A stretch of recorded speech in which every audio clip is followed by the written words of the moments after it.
Hello and welcome to the RVK Newscast. My name is Valur Grettisson. I'm an editor-in-chief at the Reykjavík. This is Polly, my brilliant chief of morale. Yes, very excited. What do you want to do? Want to go there? We're here in the Blue Mountains, or Bláfjall. That's why it's a little bit desolated. It's a little bit cold. Very close to the city, though. And I'll explain to you in the end why we are here, actually. But before that, of course, remember we have brilliant tours.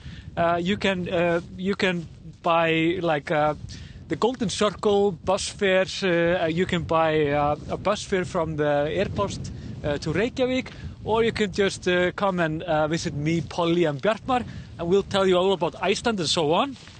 Also, it's supposed to be like 10 to 15 degrees outside.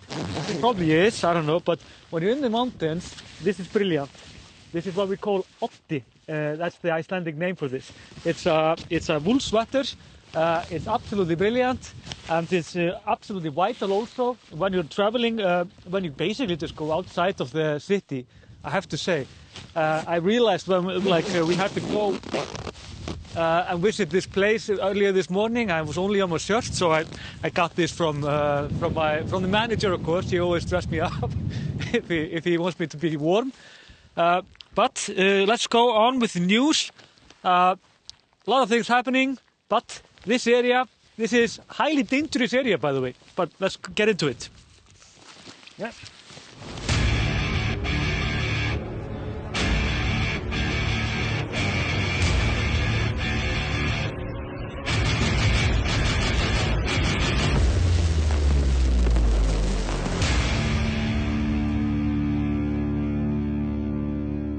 First news, not a big news, but it broke out yesterday.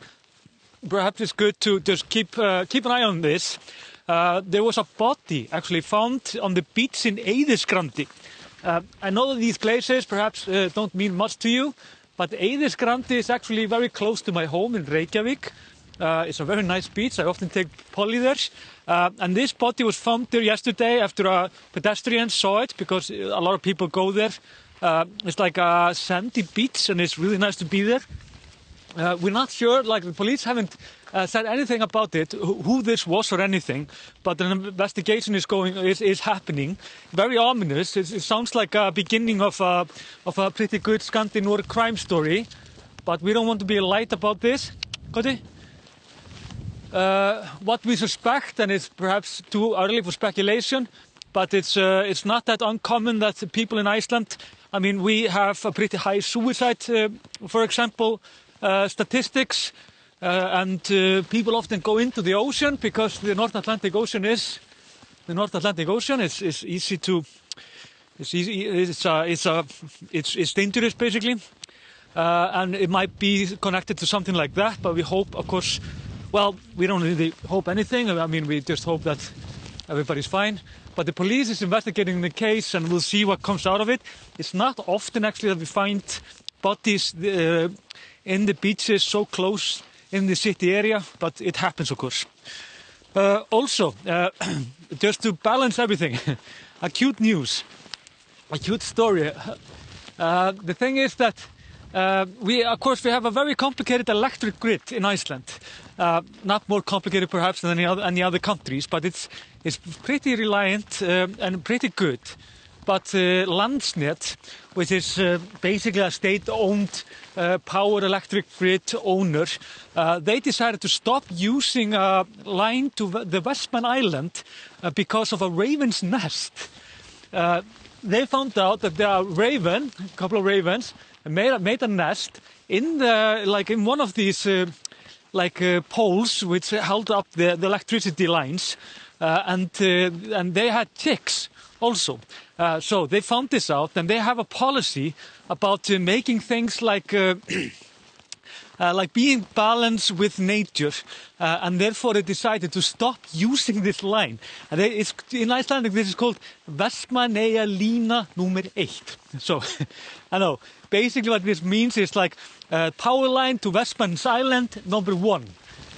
So there is number 2. So thankfully it doesn't really change much to reroute the power to the Westman Island, and they stopped using this line, and they're going to wait until the chick are actually up and can fly away and after that they will basically take down the nest when everybody's left and make sure that they won't return so they can use the line again. I thought this was hilarious. This is so Icelandic in so many ways, just to do this. But I mean, kudos for them, I guess. And also, another country news, if you will. We have the odd situation that we were going to have a BDSM party in Akureyri city, or Akureyri town in the north of Iceland. Before you get too excited, this is not BDSM like BDSM. We actually have every party in Iceland. They have like a letter. For example, we have a lot of parties in Iceland. This is not like in the UK or the US. The Scandinavian countries as well as Iceland, the Nordic country basically, we always have more than 3 or 4 parties running. And often we have more than 3 or 4 parties in government actually. Especially when it comes to the Scandinavian countries. It's fairly new in Iceland though. So these parties, they are actually, the B is the Progressive Party, D is the Independence Party, and S is the Social Democrats, and M is the Middle Party. So they get these letters, these political letters, just for us to, when we're voting, we see the letters and we vote for them, and so on. So BDSM party is actually negotiating now to be in coalition in Akureyri, and as you can imagine, Icelanders are making a lot of fun about this, and mostly on Facebook actually. And just to add to that and connect to the next news, Mark Zuckerberg is also in Iceland. Not sure if he's connected to the BDSM party, but nonetheless he actually landed with his private jet in Akureyri this weekend. And the people in Akureyri obviously noticed this because they were like, you don't see a private jet like that or a helicopter picking up people every day. So they noticed. And there were also like huge cars there, and it was like a lot of, what would you call it, like a preparation around this. And Mark Zuckerberg is obviously, I mean, at least the media in Iceland is saying that he's here. Whatever he's doing, we have no idea, of course. But the north and the east is, of course, very popular when it comes to traveling in Iceland. Also, part of this is that Icelanders often don't care about big celebrities. We're not that much into fandom or like celebrities and so on. And it's pretty well known that Icelanders are like, they don't bother people that much. Mostly because we just don't want us to be bothered either. So we pay the same respect. This probably is changing, I don't know. But Icelanders are pretty well known for just they're like, whatever. Like Mark Zuckerberg is in Iceland. I'm just, we just hope that he'll be respectful about the country and so on. So, yeah, just to make it even funnier, we have like a lot of actually famous people coming here every year. Gordon Ramsay, the chef, he comes here every year, I think, to hunt, like to fish, as well as Prince Charles from the UK. Eric Clapton is always all the time in Iceland. Like a lot of these guys are coming here. We spend here some time, often fishing in Iceland because, well, it's wonderful actually to fish here, but it's so expensive, by the way, that like Icelanders hardly afford it themselves to do it anymore. Perhaps part of it is because of these guys, but it doesn't really stop anyone. We often go. I have often gone and fished also.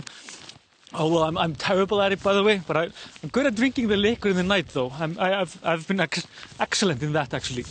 But why are we here? Yeah, this area here is what, like I said before, what we call like Blue Mountains.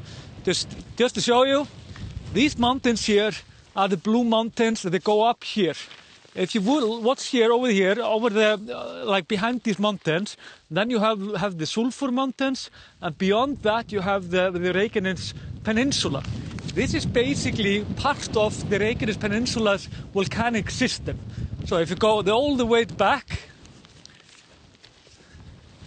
the mountain there is actually one of my favorite mountains called Vífilsfell, I've hiked it, climbed it many times, and it's absolutely brilliant, the top there. And behind that is a very famous active volcano called Hengill. It hasn't actually gone off for thousands of years, but if it would go off, it would be pretty devastating. But beside that, this area here is also like a tectonic plates coming together, and there is so much tension in this area because of the activity in the Reykjanes Peninsula that we got, the other day, we got an earthquake for about 4.8 or 9 in magnitude. It was huge. It was so huge that we felt it really well. I was actually in Hafnarfjörður when it happened, and you often feel things actually better in Hafnarfjörður than where I live now, which is like the west of Reykjavík. But the thing is that this area is also still so charged that, the Met Office says, there's a very real possibility that all of this activity in Reykjanes Peninsula could release earthquake here, which will be around 6.5 in magnitude. Now, 6.5 sounds pretty big, right? Well, we have had that few times before. In 2000, we had 6.5 in just a few days distance. And I remember very well when I felt it. And it was incredible, actually. I saw there were windows in the cities were just liquid, and it was absolutely incredible. Thankfully, no one died. People usually don't die in earthquakes in Iceland, but accidents always happens. The roads actually they cracked open, many of them, mostly in the south of here. East of here, which is basically in the south of Iceland. There are houses. Houses, of course, in Iceland are incredibly built very to last everything. They are so strong that even 6.5, then they had few cracks in some of these houses. I mean, it damaged them definitely, but nothing was collapsing or anything. That hasn't happened in Iceland for decades, I think. At least not a home or anything like that. It might be old farm or something like that someone is not using anymore. But 6.5 still would be devastating. It could be quite something, and it could destroy a lot of things. And we are a little bit unnerved about this because we have no idea when and if it's going to happen. Also, we had also earthquakes for up to 7 in magnitude, but it's around 100 years since. And of course, we didn't have this complicated society as we have today, because Iceland is in so many ways a pretty young society, although we're an old country. But the city is, for example, barely 100 years old, for example. So it's would be interesting to see. But I love this area also because it's so beautiful. But also I love this area because it's just 20 minutes away from the city, which is also the bad news. 6.5 in magnitude, and it would travel here pretty quickly and go over the city, which is over there, and we will feel this very, very well.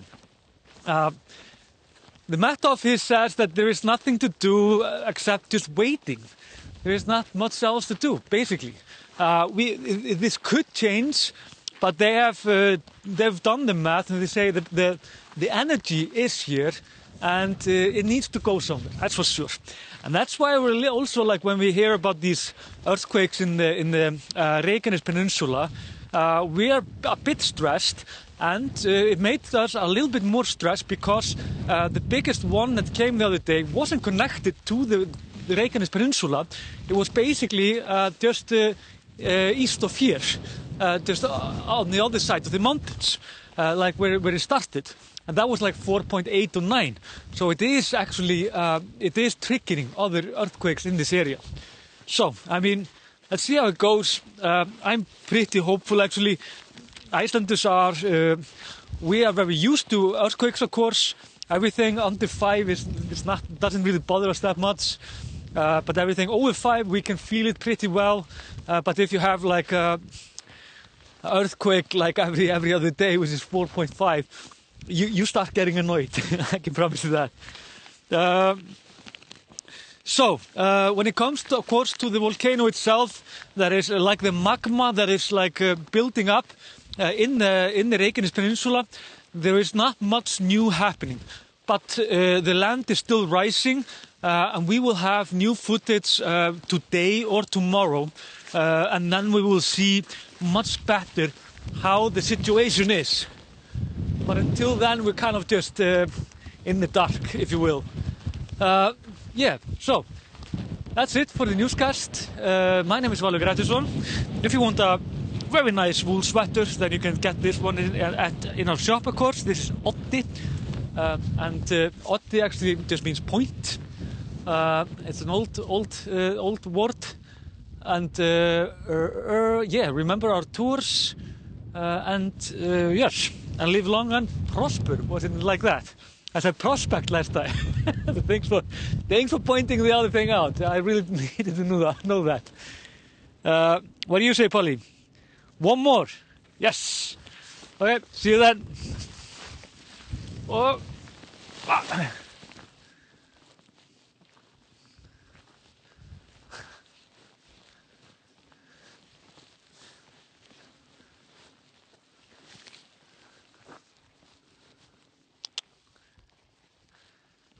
Mira.